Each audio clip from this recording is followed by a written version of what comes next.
সুপ্রিয় দর্শক শ্রোতা সকলকে জানাই আন্তরিক ধন্যবাদ। আজ আমি আপনাদের সামনে কিছু কথা বলবো। আমি SM হোমিও হল এর পক্ষ থেকে আপনাদের সামনে কিছু ডাক্তারি পরামর্শ দিব। এই পরামর্শটি হলো যে আপনি কিভাবে নিজে সুস্থ থাকবেন এবং আপনার পরিবারকে কিভাবে সুস্থ রাখবেন সেই বিষয়ে আমি কিন্তু আপনাদের সামনে পরামর্শ দেব। পৃথিবীতে প্রত্যেক প্রাণী সে চায় সুস্থ থাকে। সুস্থতা সকলেরই কাম্য, তবে এই সুস্থ থাকার জন্য তার কিছু বিষয় মেনে চলতে হয়। কিছু বিষয় মেনে চললেই সে কিন্তু অবশ্যই সুস্থ থাকবে। আর যদি মেনে না চলা যায় তাহলে হরহামেশাই অসুস্থতায় পতিত হতে হবে। তাই আমরা অবশ্যই সুসময়ের প্রতি দৃষ্টি রাখবো এবং সময়ের কাজ সময় করব।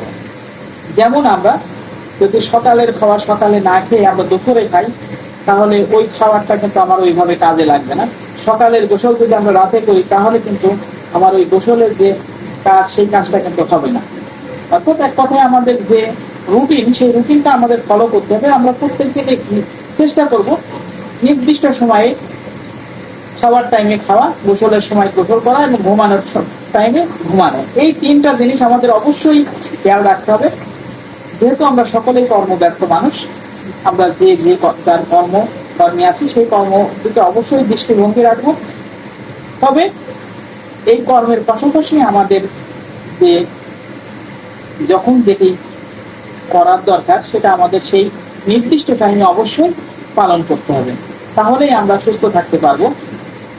এছাড়াও আমরা ছোটখাটো কিছু রোগাক্রান্ত হব, এটি স্বাভাবিক। তবে এতে আতঙ্কিত হওয়ার কিছু নেই।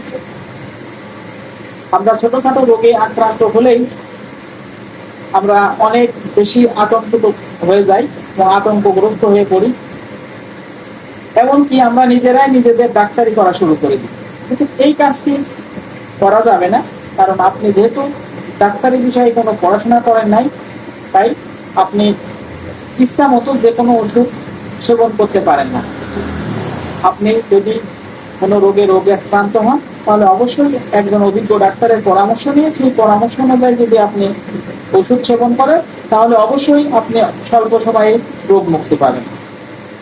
তাই আমি আপনাদের জন্য পরামর্শ দিই যে যেহেতু আমি একজন হোমিওপ্যাথি ডাক্তার, তাই আপনারা অবশ্যই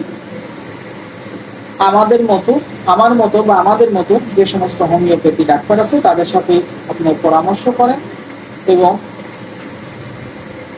সেই পরামর্শ অনুযায়ী ওষুধ সেবন করেন, তাহলে আপনি দ্রুত রোগ মুক্তি পাবেন। সকলের সুস্বাস্থ্যতা কামনা করেই আমি আজকের মতো আপনাদের সামনে থেকে বিদায় নিচ্ছি। পরবর্তীতে দেখা হবে, কথা হবে। সকলের সুস্বাস্থ্যতা কামনা করেই আমি আজকের মতো বিদায় নিচ্ছি। আল্লাহ হাফেজ।